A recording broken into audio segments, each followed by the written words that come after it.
हाय, मैं अनुपम अवस्थी अपने YouTube channel Awasthi study point पर आप लोगों का हार्दिक अभिनंदन करता हूं और ऐसी उम्मीद करता हूं कि आप लोग प्रसन्न और स्वस्थ होंगे। आज हम लोग 29 अप्रैल 2023 में जो नवोदय की परीक्षा हुई है क्लास 6 की, उसके अंकगणित वाले पोर्शन को हम लोग सॉल्व करेंगे और इसी क्रम में हम लोग पहले प्रश्न को देखेंगे। और पहला प्रश्न हम लोगों का है, संख्या जो 4 अंकों की है या अधिक अंकों की है 8 से भाज्य है यदि। नंबर ए ऑप्शन पे आपका है सम संख्या है, बी पे है अंतिम अंक 8 से भाज्य हैं, सी ऑप्शन आपका है अंतिम 2 अंक 8 से भाज्य हैं और डी ऑप्शन है अंतिम 3 अंक 8 से भाज्य हैं। तो हम लोगों को डिविजिबिलिटी का रूल पता है, अर्थात विभाज्यता के जो रूल्स होते हैं वो पता है। तो उसी क्रम में हम लोग जो 8 का विभाज्यता रूल होता है वो ये होता है कि यदि किसी संख्या के आखिरी 3 अंक 8 से पूर्णतः अगर विभाजित होंगे तो संख्या 8 से विभाज्य हो जाएगी। तो हम लोग अपने ऑप्शन में देखेंगे तो सबसे लास्ट ऑप्शन जो डी नंबर का आपका है उसमें ही लिखा है कि अंतिम 3 अंक 8 से भाज्य हैं, अर्थात ऐसी संख्या जिसके अंतिम 3 अंक 8 से भाज्य होंगे वो संख्या 8 से विभाजित हो जाएगी। इसका मतलब हम लोगों का जो ऑप्शन डी है वो बिल्कुल सही है। तो इस प्रश्न का आपका ऑप्शन आएगा डी, अर्थात आपका आंसर इसका डी रहेगा। इसी क्रम में हम लोग आगे बढ़ेंगे और 42 नंबर वाले प्रश्न को अर्थात दूसरे प्रश्न को देखेंगे। और दूसरा प्रश्न हमारा इस प्रकार का है, 5 सेंटीमीटर को किलोमीटर में कैसे बदलते हैं, अर्थात 5 सेंटीमीटर कितने किलोमीटर के बराबर होगा। तो हम लोगों को पैमाना पता है, हम लोग जानते हैं कि 1 किलोमीटर जो होता है वो बराबर होता है 1000 मीटर के। तो हम लोग क्या करेंगे, पहले 1 किलोमीटर को सेंटीमीटर में चेंज करेंगे और हमको पता है कि जो 1 मीटर होता है उसमें 100 सेंटीमीटर होते हैं। इस प्रकार से 1 किलोमीटर में हमारे कितने सेंटीमीटर हो जाएंगे, वो हो जाएंगे 1 लाख सेंटीमीटर। 1 लाख सेंटीमीटर हो गए। अब उसने कहा है, अर्थात प्रश्न कह रहा है कि 5 सेंटीमीटर को किलोमीटर में कैसे लिखेंगे। तो हम लोग क्या करेंगे, 5 सेंटीमीटर जो आपका है उसको हम लोग 1 लाख सेंटीमीटर, 5 सेंटीमीटर जो दिया है उसको हम लोग किससे भाग देंगे, 1 लाख से भाग दे देंगे। 1 लाख सेंटीमीटर जो 1 किलोमीटर में हमारा आया था उसी से हम भाग देंगे इसको। तो कहीं दहीं सैकड़ा हज़ार दस लाख। तो हम लोग अब इसको सॉल्व करेंगे तो क्या करेंगे, पॉइंट लगाएंगे, फिर यहाँ पे 0 बढ़ाएंगे, फिर यहाँ ऊपर 0 बढ़ाएंगे तो फिर एक नीचे 0 बढ़ेगा। इसी प्रकार से हम लोग जब तक कि डिनोमिनेटर से न्यूमरेटर अर्थात अंश जो हमारा है हर से बड़ा नहीं हो जाएगा तब तक हम इसको ऐसे ही करते रहेंगे। फिर ऊपर 0 बढ़ाएंगे, फिर नीचे 0 बढ़ाएंगे, फिर ऊपर 0 बढ़ाएंगे, फिर यहाँ पे 0 बढ़ाएंगे। अब हमारे पास ऊपर 5 लाख हो गया है तो अब 1 लाख से 5 बार में डिवाइड हो जाएगा। इस प्रकार से हम लोगों को 5 सेंटीमीटर किलोमीटर में अगर बदलना है तो हमारा आंसर आएगा 0.00005 किलोमीटर, अर्थात हमारा आंसर आएगा 0.0000, यानी 4 टाइम 0 रहेगा, 5 के आगे 4 टाइम 0 लिखेंगे, ये हमारा तैयार होगा आंसर। तो 5 सेंटीमीटर को अगर हमने किलोमीटर में चेंज किया है तो हमारा किलोमीटर में आंसर आएगा 0.00005 किलोमीटर। अब हम लोग अपने ऑप्शन में देखते हैं तो हमारा ऑप्शन नंबर जो सी है उसमें लिखा हुआ है 0.0000, यानी 4 बार 5 के आगे 0 लिखे हुए हैं, यही हमारा करेक्ट आंसर है। तो जिन छात्रों ने 0.00005 किलोमीटर को टिक किया है उनका बिल्कुल सही आंसर है। इसी क्रम में हम लोग आगे बढ़ेंगे और 43 नंबर क्वेश्चन को सॉल्व करेंगे। और 43 नंबर जो क्वेश्चन है वो आपका बहुत ही सरल है। उसमें कह रहा है कि निम्न में से कौन सी संख्या 3, 4, 5 तथा 6 से विभाज्य है। तो इस तरह के प्रश्नों में हम लोग क्या करते हैं, सीधे जो नंबर दी होती है उसका एलसीएम निकाल लेते हैं। तो अगर हम लोग 3, 4, 5 और 6 का एलसीएम निकालेंगे तो हमको मिलेगा 60 मिलेगा। आप इसको लगा के देख भी सकते हैं।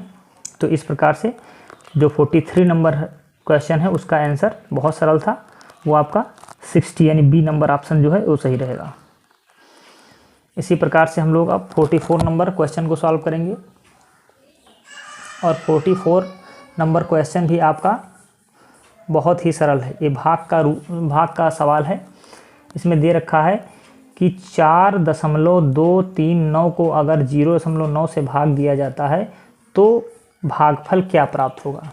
तो हमको कुछ नहीं करना है, सीधे हमको 4.239 को ऊपर लिख के और उसके नीचे हम लोगों को लिखना है 0.9 और भाग देना है। किस प्रकार से, जैसे कि हमारा जो भाजक है वो है 0.9 और भाज्य हमारा है 4.239। इसको हमको डिवाइड करना है 0.9 से। हम लोग क्या करेंगे, यहाँ से पॉइंट हटाएंगे और 30 नीचे बढ़ा लेंगे, 30 हम लोग नीचे यहाँ बढ़ा लेंगे और यहाँ से जब पॉइंट हटाएंगे तो यहाँ पे पॉइंट के पीछे एक अंक था, एक 0 पे बढ़ा देंगे। इसका मतलब हमको मिलेगा 42390 ऊपर और नीचे मिलेगा 9000। अब हमको इसको डिवाइड करना है। तो इस प्रकार से जब हम लोग भाग देंगे तो इसको भाग देने पर क्या करेंगे, 0 कैंसिल कर देंगे और इसको जब इसको डिवाइड करेंगे पूरा तो ये 4.71 इतने बार में ये पूरा डिवाइड हो जाएगा। अब हम लोग अपना ऑप्शन मिला लेते हैं। तो हम लोगों का ऑप्शन यहाँ पे बी नंबर जो ऑप्शन है वो है 4.71। इसका मतलब हमारा जो बी नंबर ऑप्शन है वो बिल्कुल सही है। इसी क्रम में हम लोग आगे बढ़ते हैं और 45 नंबर क्वेश्चन को सॉल्व करते हैं। और 45 नंबर क्वेश्चन तो आपका बिल्कुल ही इजी है। इसको देख के कोई छोटा बच्चा भी आराम से लगा सकता है। कह रहा है कि मेरी घड़ी पर समय 7:05 प्रातः है और यह 25 मिनट आगे चल रही है। मतलब मेरी घड़ी में जो टाइम हो रहा है, इसे मान लीजिए कि आपकी घड़ी में इस समय 7:05 हुए हैं और आपको पता चल गया कि जो हमारी घड़ी है ये 25 मिनट फास्ट है, अर्थात आगे चल रही है। तो सही समय क्या होगा, इसका मतलब क्या हुआ कि आपकी घड़ी आगे चल रही है, तो इसका मतलब ये हुआ कि आपका समय जो घड़ी का है वो पीछे होना चाहिए। तो कितने मिनट आगे चल रही है, 25 मिनट आगे चल रही है। तो हम लोग क्या करेंगे, 25 में से घटा देंगे। 7:05 में से अगर हम 25 मिनट घटाएंगे तो हमारा क्या आएगा, 6:40 आएगा। तो 6:40 आपका ऑप्शन कहाँ है, सी नंबर पे। तो आपका सी नंबर ऑप्शन कहाँ है, ये देखिए सी नंबर ऑप्शन आपका है 6:40 प्रातः। ये आपका बिल्कुल सही रहेगा। तो ये तो बहुत सिंपल क्वेश्चन था। इसी प्रकार से हम लोग अब आगे बढ़ेंगे और आगे क्वेश्चन नंबर 46 पे जाएंगे। और 46 नंबर क्वेश्चन हमारा है कि 80 विद्यार्थियों का एक समूह पिकनिक पर गया। इस समूह में 20% विद्यार्थी लड़कियां हैं और शेष लड़के हैं। इसमें कितनी और लड़कियां सम्मिलित की जाएं कि समूह में लड़के 70% हो जाएं। यानी उसमें बताया गया है कि जो 80 विद्यार्थी गए थे पिकनिक पर, उसमें क्या था, 20% विद्यार्थी लड़कियां थीं। तो जब 20% विद्यार्थी जो थी लड़कियां थीं, तो बाकी जो बच्चे वो क्या थे, लड़के थे। इसका मतलब क्या हुआ कि 100% में से 20% को अगर निकाल दिया जाए तो इसका मतलब हुआ कि 80% जो हमारे पास विद्यार्थी थे वो क्या हैं, लड़के थे। अब वो कह रहा है कि लड़कियों की संख्या हमको क्या करना है इसमें, और लड़कियों को कितना और लड़कियों को बढ़ा लिया जाए कि लड़कों की संख्या 70% हो जाए। तो चलिए हम लोग सॉल्व करते हैं इसमें। तो सॉल्व करेंगे इसको। तो देखिए सबसे पहले इसमें दे रखा है कि 80 विद्यार्थी थे जिसमें 20% क्या थी, लड़कियां थी। तो 20% लड़कियों का मतलब क्या हुआ, कितनी लड़कियां थी, 16 लड़कियां थी। कितनी लड़कियां थी, 16 लड़कियां थी। कैंसिल करके हम लोग इसको सरल करते हैं। देखिए तो 8 दूनी 16 लड़कियां आ गई। अब वो कह रहा है कि 20% जो विद्यार्थी थे वो लड़कियां थी। तो 20% किसके बराबर था, 16 के 20%। तो हम लोगों ने देखा कि 20% जो लड़कियां थी वो 16 के बराबर हो गई। तो अगर हम 1% की बात करेंगे यहाँ पर, तो 1% हमारा हो जाएगा 16/20 के बराबर। इसी प्रकार हम लोगों ने देखा कि 20% लड़कियां थी, इसका मतलब 80% हमारे पास लड़के बच गए थे। अब 80% लड़कों को हमको क्या करना था, 70% करना था।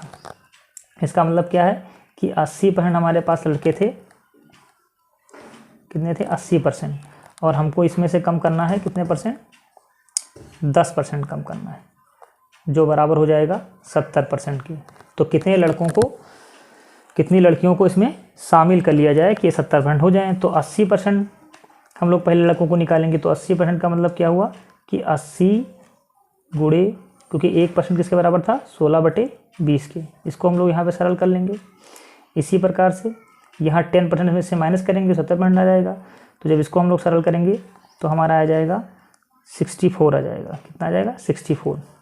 और 10% की अगर हम लोग बात करते हैं तो 10% का मतलब क्या हुआ 10 गुणे 1% का मतलब क्या था 16/20, तो 16/20 हम लोग कर लेंगे।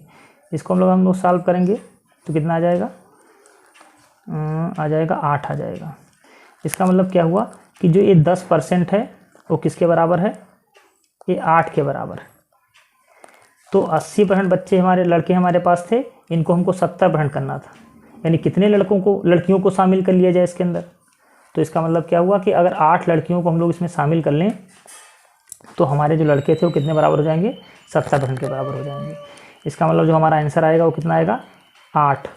इसका मतलब क्या हुआ कितनी लड़कियां शामिल कर ली जाए, यानी 8 लड़कियों को अगर शामिल कर लिया जाए, तो जो लड़कों की संख्या होगी वो 70% के बराबर हो जाएगी। तो हम लोग अपना ऑप्शन को देखते हैं, तो यहाँ पे हमारा ऑप्शन जो डी है वो 8 लिखा हुआ है। तो जिन बच्चों ने 8 यानी डी ऑप्शन को टिक किया है उनका बिल्कुल सही है। अब हम लोग जो नेक्स्ट क्वेश्चन बचे हुए हैं उनको दूसरे वाले वीडियो में सॉल्व करेंगे। धन्यवाद।